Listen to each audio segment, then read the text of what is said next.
Perang, sebuah kata yang bagi kita di sini terasa mengasyikkan. Sebab cuma permainan, cuma game yang bisa kita lakukan kapan saja kalau kita mau. Bahkan permainan ini bisa menghabiskan waktu kita berjam-jam di depan layar ponsel, laptop, atau komputer sambil menikmati camilan dan minuman yang lezat.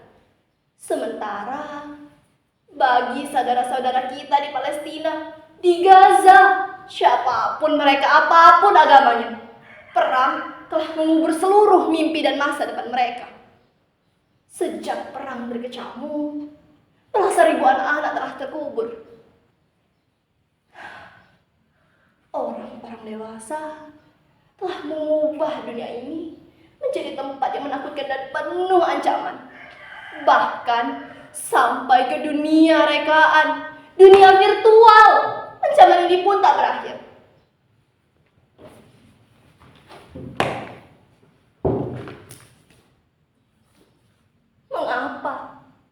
Mengapa Tuhan tak menciptakan bumi yang lain, tanah yang lain yang hanya dihuni oleh anak-anak, dipenuhi dengan tempat bermain, rumah-rumah yang tentram, makanan yang cukup, dekat persahabatan dan persaudaraan, taman-taman bunga, dan kebun-kebun yang selalu berbuah.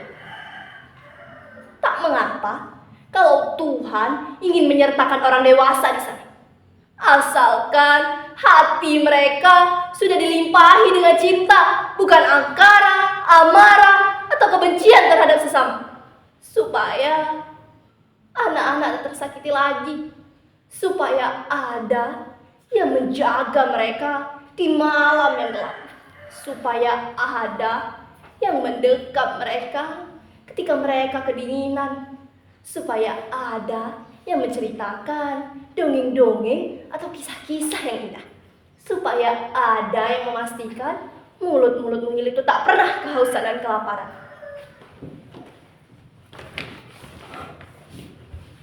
Aku mendapatkan perahu itu beberapa mil dari sini.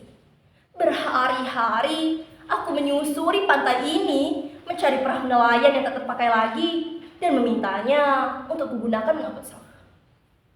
Aku beruntung, Pak Nyoman, seorang nelayan tua yang baru saja mendapatkan bantuan perahu baru, memberikan perahu lamanya itu untukku. Dengan dibantu Pak Nyoman, aku menyusuri laut dangkal, membawa perahu itu hingga ke tempat ini.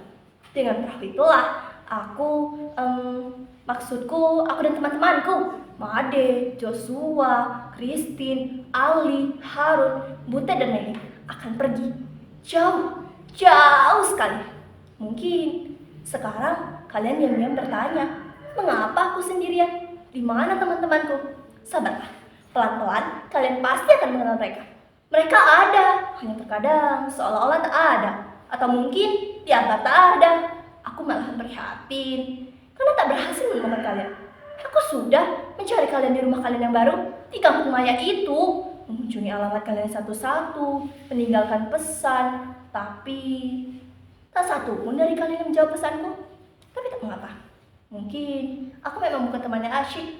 Aku kutu buku, introvert, tak pernah ada soal-soal kekinian yang menjadi keseharian kalian di kampung maya. Itulah mengapa aku menyisi ke daerah pantai ini. Hingga aku menemukan ide sederhana ini. Membuat perahu persaudaraan yang akan berlayar ke laut lepas menuju Gaza. Dan saat perahu itu kutampilkan di sosial media, menawari siapa saja yang ingin berlayar denganku, kalian malah menertawaiku dan menganggapku sakit.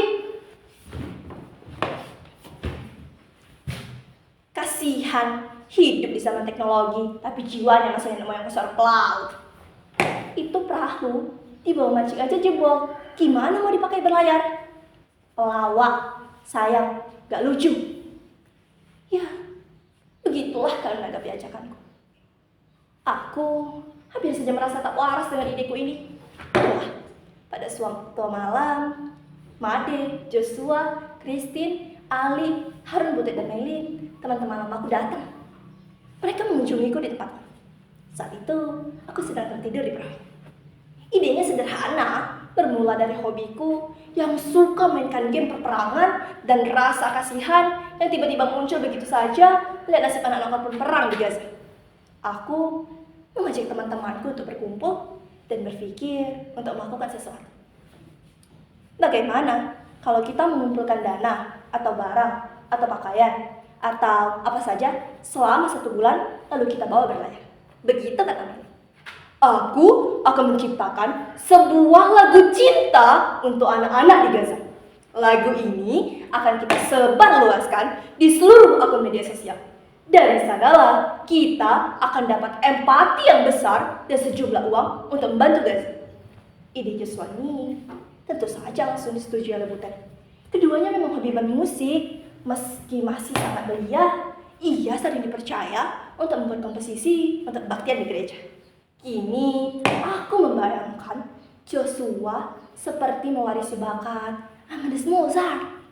Lain lagi dengan Ali dan Harun, mereka menyuruh kami untuk makan secukupnya dan tidak berfoya-foya sebagai tanda rasa maaf dan hormat kami untuk anak-anak yang telah mati kelaparan di Gaza.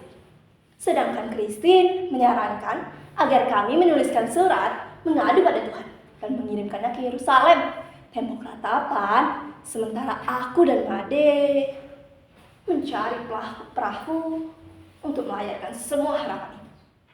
Ya, semuanya sudah kulakukan sebisa-bisaku, semampu-mampuku demi membuat sahabat-sahabatku itu berbahagia dan juga bangga karena memiliki aku. Lihat, di perahu ini sudah kami kemas seluruhnya. Surat-surat saja, sepenggal doa, air suci dari pura kuil dan gereja, barang-barang dari masa kecil yang masih tersimpan. Apa saja, kami mengumpulkannya hari demi hari dari siapa saja yang ingin melakukan sesuatu sebagai ungkapan rasa cinta. Kami tahu apapun yang kami lakukan ini hanyalah setetes air di tengah penderitaan saudara-saudara kita di sana. Tapi kami sangat ingin ada untuk mereka. Sangat-sangat ingin menjadi bagian dari kebaikan yang dikirimkan Tuhan untuk mereka. Mungkin kalian seperti seekor semut yang membawakan setetes air untuk memadamkan api yang membakar Nabi Ibrahim alaihissalam. Air itu hanya akan lenyap, menguap di hadapan kobaran api. Tapi hanya dengan cara itu. Dan memang hanya itu yang bisa kami lakukan untuk mengungkapkan cinta dan sayang kami terhadap anak-anak yang telah mati di Gaza. Atau kini sedang bertahan hidup dengan remah-remah roti di mangkuk karatan mereka, berebut bubur dingin di panci-panci yang remuk oleh sepatu serdadu.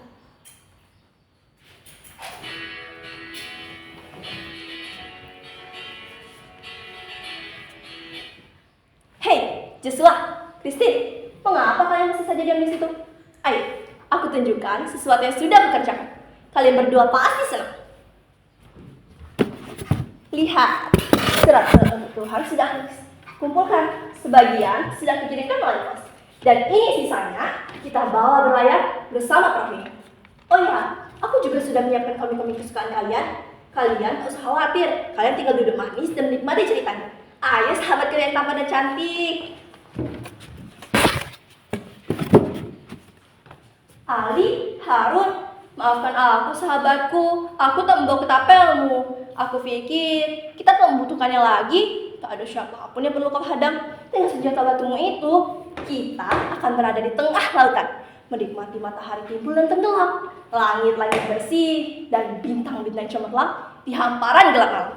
Kalian pasti akan menyukai semua itu. Kau bisa melukis malammu, Harun. Sementara Ali akan mengaji, menjaga kita dari segala hal buruk dan jahat.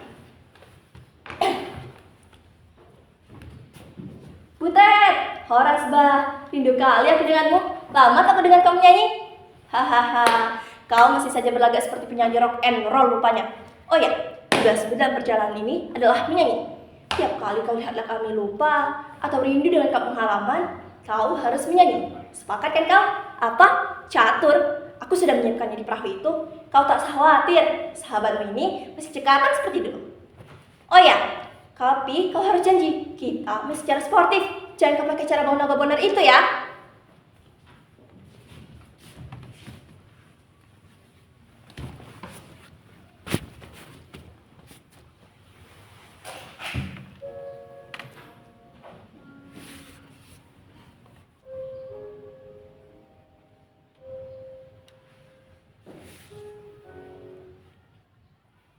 Melin adalah sahabatku yang tiba-tiba menghilang karena terjadi sebuah kerusuhan. Made mati karena leukemia.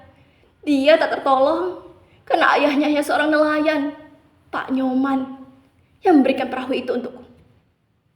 Butet juga sudah tidak ada. Dia menjadi korban saat terjadi sebuah perkelahian antara dua kelompok di kota kami.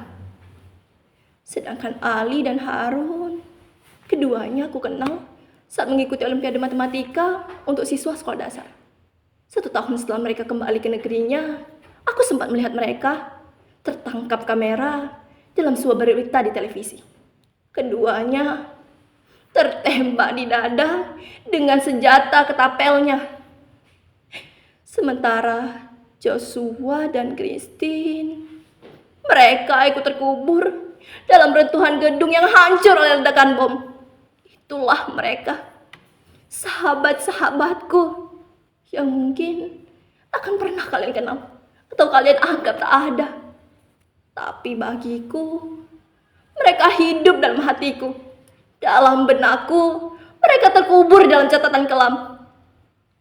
1 orang anak yang mati, itu sudah terlalu banyak, terlampau besar, bahkan terlampau berat ditanggungkan. Dan kini di Gaza, setiap jam, atau bahkan mungkin setiap menit, selalu saja ada anak-anak yang mati. Karena peluru, karena lapar, karena amarah, karena mortir, karena selalu ada yang dianggap sebagai orang lain dan harus disingkirkan. Mengapa amarah dan kebencian tak pernah berakhir?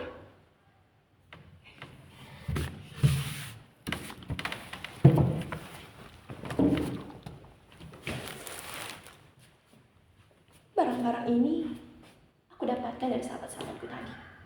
Made, Joshua, Christine, Ali, Harun, Butet, dan Melin.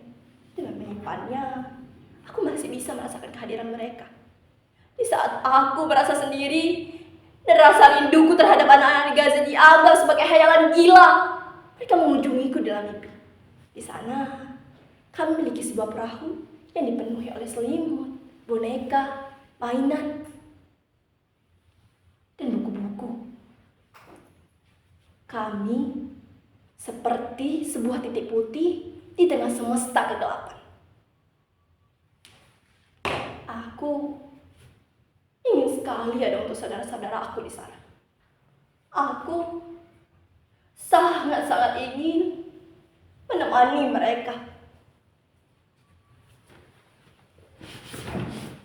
Maka setiap hari atau sepulang sekolah, aku selalu mengunjungi tempat ini. Mengumpulkan apa saja yang kuanggap bisa menyenangkan anak-anak di sana.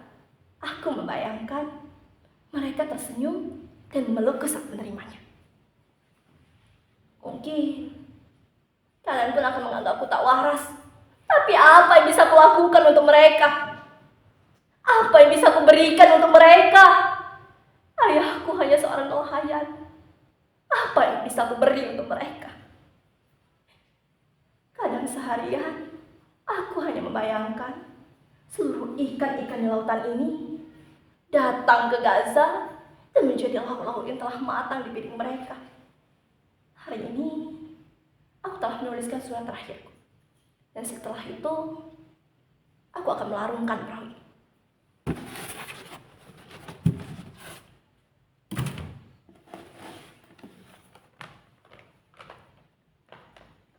Tuhan, tolong kirimkan kedua tanganku ini ke Gaza, agar aku bisa selalu memeluk saudara-saudaraku di sana. Tolong kirimkan kedua kakiku ini ke Gaza, agar aku bisa selalu menopang saudara-saudaraku yang terkapar di kota-kota yang hancur terbakar. Tolong kirimkan sepasang mataku ini ke Gaza, agar aku bisa menggantikan mata anak-anak yang menangis karena ketakutan dan kehilangan. Tolong kirimkan dadaku ini ke Gaza, agar bisa menjadi perisai bagi anak-anak yang diburu mortir dan peluru. Tuhan, Tolong kirimkan tubuhku ini ke Gaza dan ubahlah menjadi roti yang tak pernah habis, agar tak ada lagi mulut-mulut mungilmu yang kelaparan di bumimu yang kini penuh dengan angkara.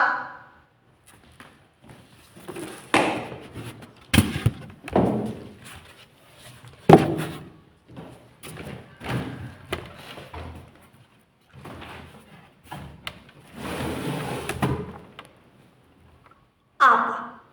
Kalian menanyakan aku siapa? Namaku Nusantara.